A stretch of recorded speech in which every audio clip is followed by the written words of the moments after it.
Selling stones. क्या आपने कभी ऐसे पत्थर के बारे में सुना है जो एक जगह से दूसरे जगह पर ट्रेवल करता हो? नहीं ना। अब आखिर एक पत्थर ऐसा करेगा भी क्यों? वो तो भारी धातु की तरह होते हैं जिसे अगर बाहरी ताकतों से हिलाया नहीं गया तो नहीं हिलते। तो फिर कैलिफोर्निया और नवादा के बीच स्थित डेथ वैली नेशनल पार्क में क्या हो रहा है? दोस्तों, यहाँ पर मौजूद पत्थर रातों रात एक जगह से दूसरी जगह मिट्टी में निशान बनाकर आगे खिसक जाते हैं। इन्हें देखकर ऐसा लगता है जैसे ये बिल्कुल पानी में चलने वाली नाव की तरह मिट्टी पर तैर रहे हों।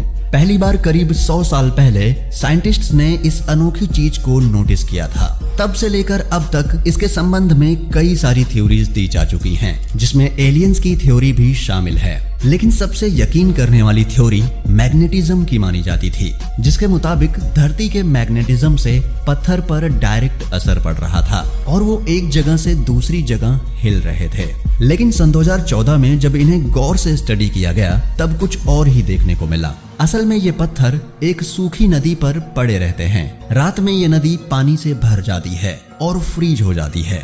सुबह होते होते ये पानी पिघल जाता है और फिर से भाप बन जाता है। इस वजह से ये पत्थर बर्फीले नदी पर फिसल कर कुछ फीट आगे बढ़ जाते हैं। फेरी सर्कल्स। नामीबिया का नामीब रेगिस्तान एक बेहद ही रहस्यमय गोलाकार वनस्पतियों का घर है। ये हर थोड़ी दूर पर रेगिस्तान में गोलाकार सा एक शेप बना देते हैं। एक महान मैथमेटिशियन ने इन्हें पोल्का डॉट ड्रेस भी कहा है, जो कि शायद गलत भी नहीं है। इन सर्कल्स का आकार 7 से 49 फीट डायमीटर का हो सकता है। स्थानीय लोगों का मानना है कि इन वनस्पतियों का इस अद्भुत आकार में होना असल में फेरीज का काम है। वहीं कुछ लोग कहते हैं कि ये असल में भगवान के पैरों के निशान हैं। आश्चर्य की बात तो ये है कि ठीक तरह से साइंटिस्ट्स भी नहीं बता पा रहे कि ये पौधे इस तरह का आकार क्यों ले रहे हैं। कुछ खोजकर्ता मानते हैं कि इन्हें प्यासे पौधों ने बनाया है, जो पानी ढूंढने के लिए दूर तक अपनी जड़ों को पहुंचाना चाहते हैं। वहीं कुछ वैज्ञानिक मानते हैं कि ये आकार दीमक की कॉलोनीज बना रही हैं और अपने घर को बड़ा कर रही हैं। Chocolate hills.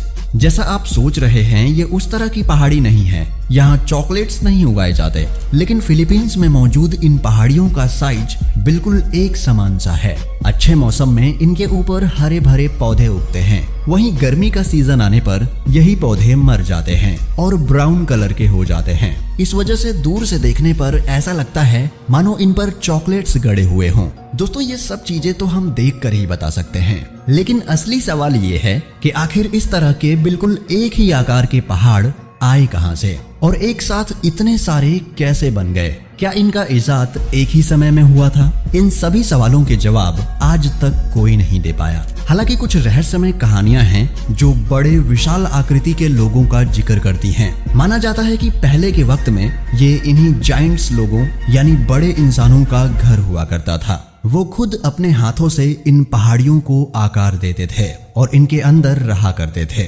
लेकिन ये केवल कहने की बातें हैं, क्योंकि आज तक इस बात का कोई भी सबूत नहीं मिला है। Lake Hillier.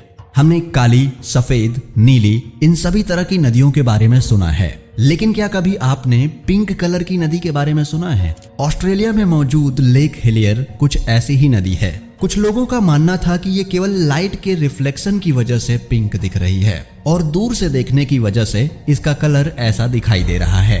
लेकिन जब इस नदी को पास से जाकर देखा गया तब भी इसका कलर पिंक ही था। और तो और जब नदी के पानी को एक बोतल में डाला गया तब भी इसका कलर पिंक ही था। एक साइंटिस्ट्स के ग्रुप ने इस पानी का सैंपल लिया और इसे कुछ दिनों तक ऐसे ही रख दिया, लेकिन कुछ दिनों के बाद भी इसके कलर में कोई फर्क नहीं आया। तो आखिर ये हो कैसे रहा है? बदकिस्मती से किसी को भी इस सवाल का जवाब नहीं मालूम, पर बहुत सारी थियरीज के मुताबिक ये केमिकल रिएक्शन या फिर पानी में मौजूद विभिन्न प्रकार के बैक्टीरियाज की वजह से हो रहा है। Ball lightning. हम सभी को पता है कि बिजली एक जिगजैग बोल्ट के रूप में आकाश से धरती पर आते हुए दिखाई देती है, लेकिन ऐसा हर बार नहीं होता। कई बार लोगों ने आकाश से बिजली के गोले को गिरते हुए देखा है। मौसम के इस घटना को बॉल लाइटनिंग कहते हैं।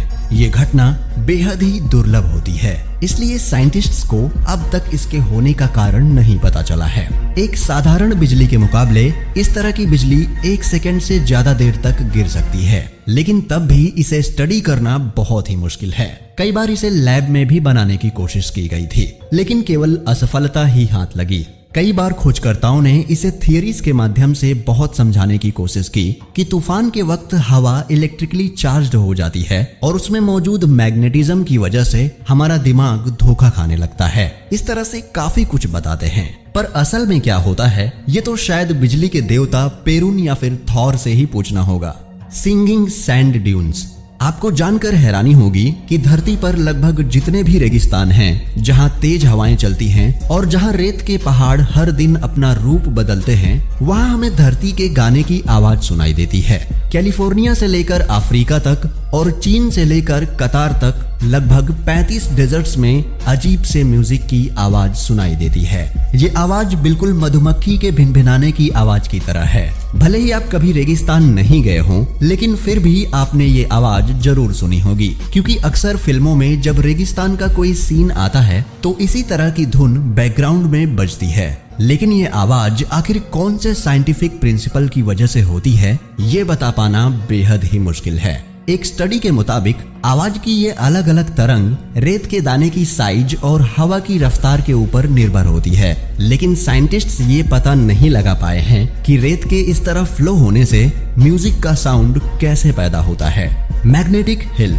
जब भी हम किसी पहाड़ के ऊपर बने रोड पर अपनी गाड़ी को चलाते हैं, तब ढलान से हमारी गाड़ी अपने आप रफ्तार पकड़कर नीचे आने लगती है, और बिल्कुल इसी तरह इस पहाड़ी के ऊपर चढ़ने के लिए हमें ज्यादा पावर से गाड़ी को चढ़ाना पड़ता है। लेकिन क्या आपने कभी ऐसे पहाड़ वाले रास्ते के बारे में सुना है जिसमें गाड़ियां अपने आप ढलान पर चढ़ जाती हैं? मैं आपको बता दूं, ऐसी पहाड़ी हमारे इंडिया में ही स्थित है। लेह शहर से 30 किलोमीटर की दूरी पर ये छोटा सा रोड है, जहां पर गाड़ी बिना स्टार्ट किए ढलान पर चढ़ जाती है। कार का इंजन बंद होने के बाद भी गाड़ी इस रोड पर 20 किलोमीटर प्रति घंटे की रफ्तार से ढलान पर चढ़ती जाती है।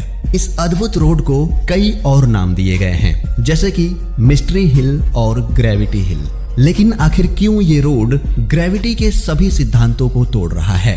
हालांकि इसका साइंटिफिक एक्सप्लेनेशन दिया जा सकता है, लेकिन यहाँ रहने वाले मूल निवासी आपको कुछ और ही कहानी बताएंगे। यहाँ के लोग मानते हैं कि ये रोड सीधा स्वर्ग की तरफ ले जाता है। कहते हैं जो इंसान दिल का सच्चा होगा वो इस रास्ते से सीधा स्वर्ग पहुंच जाएगा, और जो लायक नहीं होगा वो रोड पर चलता ही चला जाएगा। दोस्तों, इसके संबंध में 2 साइंटिफिक थ्योरी बताई गई हैं, जिसमें से सबसे कॉमन तो ये है कि इस पहाड़ी पर बहुत ही ताकतवर मैग्नेटिक फोर्स है, जो गाड़ी को ऊपर की तरफ खींचने में मदद करती है। माना जाता है कि ये मैग्नेटिक फोर्स इतनी ज्यादा ताकतवर है कि इंडियन एयरफोर्स भी इस रास्ते से नहीं गुजरती कि कहीं उनके उपकरण खराब ना हो जाएं। वहीं एक और बेहद ही पॉपुलर थ्योरी है ऑप्टिकल इल्यूजन की। इस थ्योरी के मुताबिक असल में रोड पर कोई भी मैग्नेटिक फोर्स नहीं है, बल्कि ऑप्टिकल इल्यूजन की वजह से हमें नीचे की तरफ जा रही ढलान ऊपर की तरफ जाने वाली ढलान जैसी दिखती है। इस रोड के शुरुआत में एक बोर्ड भी लगा हुआ है, जहां से आप इस चीज को फील कर सकते हैं। वैसे तो ये रोड पूरे साल खुला रहता है, लेकिन अगर आप जुलाई से अक्टूबर के बीच यहाँ आएंगे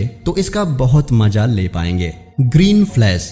ग्रीन फ्लैश एक बेहद ही अद्भुत कुदरत का करिश्मा है, जो केवल सूर्योदय या सूर्यास्त पर ही दिखाई देता है। इस समय में सिर्फ 1 सेकंड के लिए आपको समुंदर में हरे कलर की लाइट दिखेगी। ये बेहद ही दुर्लभ नजारा है, जिसे देखने के लिए लोग अपनी पूरी जिंदगी इसे ढूंढने में लगा देते हैं। माना जाता है कि जब एक रूह दूसरी दुनिया में जाती है तब हरे कलर की लाइट पैदा होती है, लेकिन ये केवल सूर्य की किरण और धरती के वातावरण के मेल से होने वाला एक प्रकृति का करिश्मा है। दोस्तों, आपको इनमें से कौन